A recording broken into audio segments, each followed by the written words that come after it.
DNA मित्रों, बंगाल की जीत में शुभेंदु अधिकारी की भूमिका से आप में से ज्यादातर लोग परिचित होंगे। कल डीएनए में हमने आपको शुभेंदु अधिकारी के बारे में विस्तार से बताया था। जिस तरह उन्होंने सड़क से लेकर सदन तक ममता सरकार और उनकी नीतियों का विरोध किया, उसका आज उन्हें कह सकते हैं कि इनाम मिला। लेकिन इस संघर्ष में बीजेपी के कई और नेताओं का भी योगदान रहा।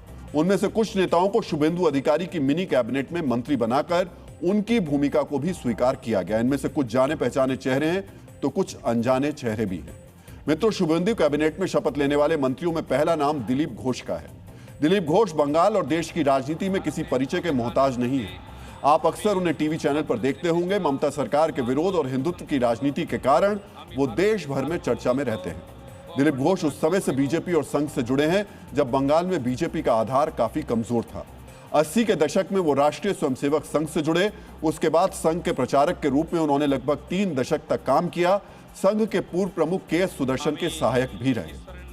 2014 में वो औपचारिक रूप से बीजेपी में शामिल हुए और उन्हें पश्चिम बंगाल बीजेपी का महासचिव नियुक्त किया गया। 2015 में दिलीप घोष पश्चिम बंगाल बीजेपी के अध्यक्ष बने। 16 के विधानसभा चुनाव में वो खड़गपुर सीट से विधायक बने। 19 में दिलीप घोष मिदनापुर लोकसभा सीट से सांसद बने। 2021 से 2023 तक वो बीजेपी के राष्ट्रीय उपाध्यक्ष भी रहे। हालांकि 2024 के लोकसभा चुनाव में उन्हें हार मिली, लेकिन इस बार खड़गपुर सदर सीट से 30,000 वोट से ज्यादा की जीत के साथ उन्होंने शुभेंदु कैबिनेट में दूसरे नंबर की जगह ली है। दिलीप घोष बंगाल सरकार में ओबीसी समुदाय के चेहरे हैं। मित्रों, बंगाल सरकार में महिलाओं के प्रतिनिधि के तौर पर बीजेपी की फायर ब्रांड नेता अग्निमित्रा पॉल को शामिल किया गया। अग्निमित्रा पिछले कुछ वर्षों से महिला सुरक्षा के मुद्दे पर लगातार ममता सरकार को घेरती रही हैं।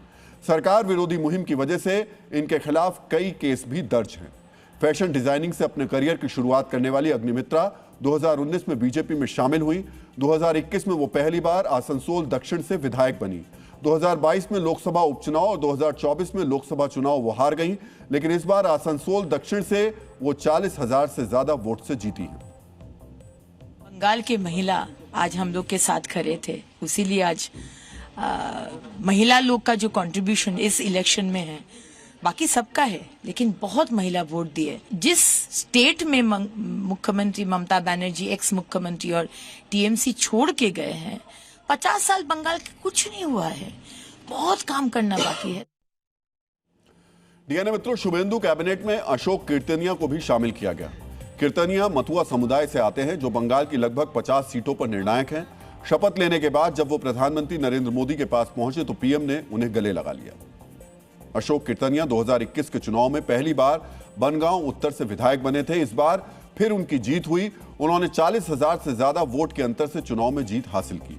जब बंगाल में मथुआ समुदाय के बीच ये फैलाया जा रहा था कि एसआईआर की वजह से उन्हें नुकसान होगा, तो कीर्तनिया ने लोगों का डर दूर करने में पूरी ताकत लगा दी। अब वो कैबिनेट में है। मित्रों, कैबिनेट में आदिवासी समुदाय के प्रतिनिधि के रूप में खुदीराम टूडू को शामिल किया गया।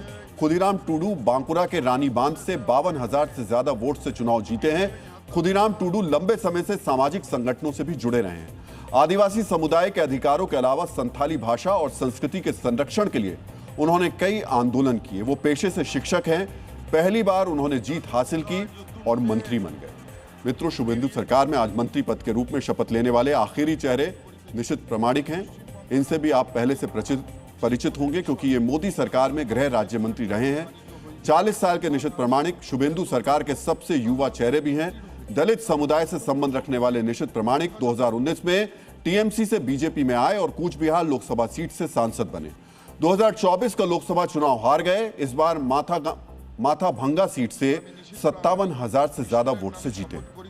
मित्रों, शुभेंदु अधिकारी की इस मिनी कैबिनेट में कई वर्गों को प्रतिनिधित्व दिया गया। एससी, एसटी, ओबीसी और जनरल कैटेगरी के मंत्री हैं, महिला मंत्री हैं, युवा मंत्री हैं और राजनीति के मामले में अनुभवी मंत्री भी हैं। हालांकि इस बार अल्पसंख्यक समुदाय से कोई मंत्री नहीं है।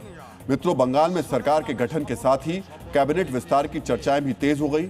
आज मुख्यमंत्री और 5 मंत्रियों ने शपथ ली है, जबकि बंगाल में अधिकतम 44 मंत्री बन सकते हैं। यानी शुभेंदु कैबिनेट में अभी 38 और चेहरों को जगह दी जा सकती है। अगले कुछ दिनों में यह विस्तार होगा।